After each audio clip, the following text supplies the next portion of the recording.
అందరికీ నమస్తే. MLA Gudem Mahipal Reddy BRS పార్టీనా కాంగ్రెస్ పార్టీనా అది ఆయనకే అర్థమైతలేదు.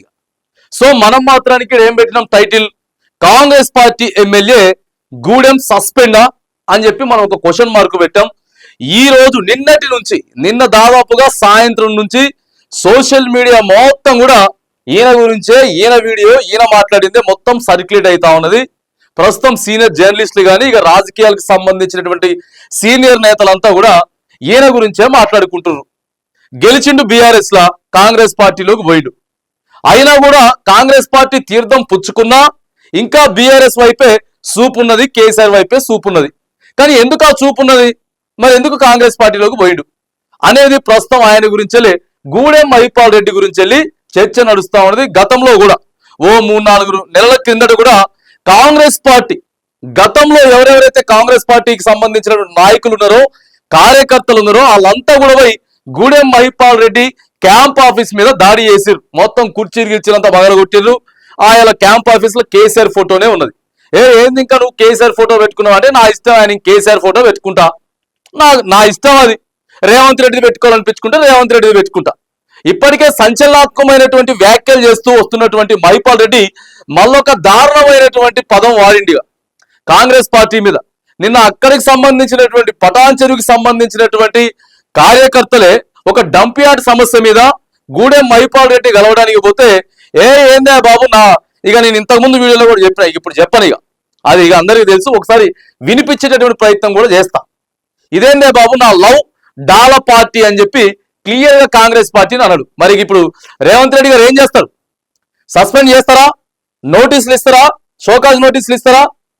ఇప్పుడు ఇది ఎట్లా వెళ్తా ఉందనంటే, ఇగో బీసీకి రెడ్డి కాబట్టి, బీసీ కాబట్టి తీన్మార్ మల్లన్నకి వెంటనే నోటీసులు ఇచ్చేసిర్రు. దానికి రిప్లై చేయకపోతే సస్పెండ్ చేసి పడేసిర్రు. ఇదే ఎక్కువ నడుస్తా ఉన్నది. ఇప్పుడు ఈయన రెడ్డి కాబట్టి సైలెంట్గా ఉంటారా, లేకపోతే చర్యలు తీసుకుంటారా? ఏం చేస్తారు? క్రమశిక్షణ కమిటీ చైర్మన్ జి చిన్నారెడ్డి గారు ఏం చేస్తారు? ఇప్పుడు నోటీసులు పంపిస్తారా, పంపిరా? కొత్తగా వచ్చినటువంటి ఇన్ఛార్జ్ ఏం చేస్తుంది?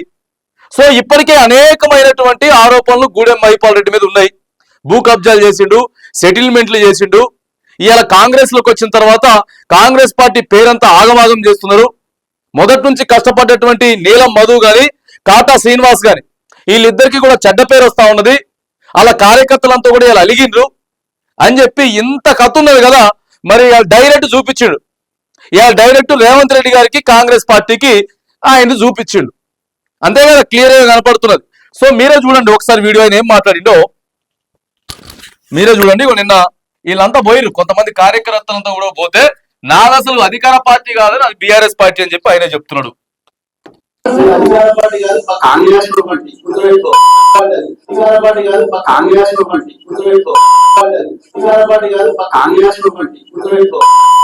అధికార పార్టీ కాదు కాంగ్రెస్ పార్టీ, అధికార కాంగ్రెస్ పార్టీ కాదు, మనం బీఆర్ఎస్ పార్టీ అనేది క్లియర్ గా గుర్తు పెట్టుకొని చెప్తుండు. ఇక మొత్తం స్టార్లు పెట్టినాం మనం, లౌడాల పార్టీ అని చెప్పి అనేసి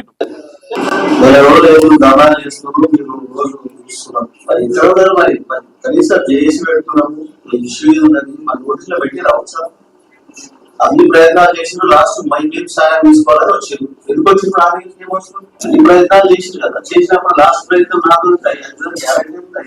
గ్యారంటీ లేదు. రాజకీయాలు మీదే వస్తాయా, మీ కుమారాలు చిన్నారాలు వస్తాయా? పుట్టిన పోరాడు కూడా తెలుసుకుంటాం మంచి ప్రశ్న.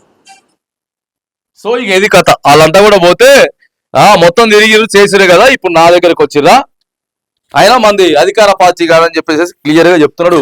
మనసులేమో కేసీఆర్ ఉన్నాడు, ఆయనలేమో ఆస్తులు కాపాడుకోవడం కోసం, ఆ తర్వాత ఇక అన్నిగా చేసినటువంటి దందాల నుంచి వెళ్ళి వీటన్నిటి నుంచి కూడా కాపాడుకోవడానికి గూడెం మహిపాల్ రెడ్డి కాంగ్రెస్ లోకి వచ్చిండు. ఇప్పుడు ప్రధానంగా 3 అంశాలు ఈయన ఇట్లా మాట్లాడడానికి ప్రధానంగా మూడు అంశాలు ఏంటిదంటే, ఫస్ట్ వచ్చేసేసి ఇక ఇప్పటికే ఫిరాయింపుల కేసు నడుస్తా ఉంది కదా సుప్రీంకోర్టులో మంచి తీర్పు ఒకటి నడుస్తున్నది. ఎప్పుడు వస్తుందో కూడా తెలియదు. ఈ నెల 25 వరకు డిసైడ్ కావాలి. సుప్రీంకోర్టు ఒకటి ఇప్పటికే అది అవుతుందా పోతుందా, ఇక ఇప్పటి నుంచే బాంబులు వేల్చుకుంటుంటే కాదని 2 ఎందుకు మాట్లాడి గూడెం మహిపాల్ రెడ్డి అని అంటే, రెండోది ఏంటంటే వ్యతిరేకత. ఇక ప్రభుత్వం మీద, కాంగ్రెస్ పార్టీ మీద ఈ 15 నెలల్లోనే వ్యతిరేకత వచ్చింది. ఇక ఆ తర్వాత అక్కడ ఉన్నటువంటి కాటా శ్రీనివాసరావు, కాటా సీన్ అన్న తర్వాత కాటా సీన్ తర్వాత నీలం మధు, వీళ్ళిద్దరితోటి కూడా నీలం మధు వీళ్ళిద్దరితోటి కూడా ఇక ఊక పంచాయతీ లొల్లైతా ఉన్నది కదా. అదే ఎందుకురా బాబు ఊక వీళ్ళ దాంట్లో మళ్ళా మన దాంట్లోకి పోతే బాగుంటది అనేటటువంటి ఆలోచనతోటి ఉన్నాడు. మరి చూడాలి ఆయననే కాంగ్రెస్ పార్టీకి రాజీనామా చేస్తాడా, లేకపోతే క్రమశిక్షణ కమిటీ క్లియర్ గా చర్యలు తీసుకుంటుందా, కొత్త ఇన్ఛార్జి మీనాక్షి నటరాజన్ గారు. ఎందుకంటే మొత్తం అదే ఇక సోషల్ మీడియా ఓపెన్ చేస్తే గూడెం మహిపాల్ రెడ్డి మాట్లాడినటువంటి మాటలే. మరి ఇంత దారుణంగా కాంగ్రెస్ పార్టీని మాట్లాడితే కాంగ్రెస్ పార్టీ పట్టించుకుంటుందా, పట్టించుకోదా? ఎందుకంటే రెడ్డి సామాజిక వర్గానికి చెందినటువంటి నాయకుడు కాబట్టి. ఇప్పటికే అనేక మంది ఆరోపణలు చేస్తా ఉన్నారు కాంగ్రెస్ పార్టీ అంటే రెడ్డి పార్టీ, సో అందుకే ఈయన మీద ఏం చర్యలు తీసుకోరు. అదే బీసీలు మాత్రానికి ఇప్పటి వరకు ఈ మాట మాట్లాడి ఉంటే ఎమ్మటే నోటీసులు పోయేటి, అంత ఆగమాగం అయ్యేది. తీన్మార్మాలను అందుకే సస్పెండ్ చేసిండ్రు. ఇప్పుడు ఏం చేస్తారని చెప్పి అనేక మంది బీసీకి సంబంధించినటువంటి నాయకులు మాట్లాడుతూ ఉన్నారు. మరి ఇక చూడాలా ఇప్పటికే గూడెంని మరి సస్పెండ్ చేసేటటువంటి ఆలోచన ఉన్నదా? ఇది ఒక్కటే కాదు కదా, గతంలో కూడా ఎన్నో జరిగినాయి. వీటన్నిటిని కూడా మరి ఆ పరిగణలోకి తీసుకొని ముఖ్యమంత్రి రేవంత్ రెడ్డి, దీపాదాస్ మున్సి, ఆ తర్వాత మరి మహేష్ కుమార్ గౌడ్, పిసిసి చీఫ్ మహేష్ కుమార్ గౌడ్ మరి చర్యలు అయితే తీసుకుంటారు. ఖచ్చితంగా నోటీసులు పంపించేటటువంటి ప్రయత్నం అయితే జరుగుతుంది అనేది మరి సోషల్ మీడియాలో అయితే మరి గట్టిగా చర్చ జరుగుతా ఉంది. మరి ఇక చూడాల గూడెం విషయంలో ఆ కాంగ్రెస్ పార్టీ ఎట్లా రెస్పాండ్ కాబోతా ఉన్నది అనేటటువంటి విషయం మాత్రానికి కొంత వేచి చూడాల్సి ఉంది.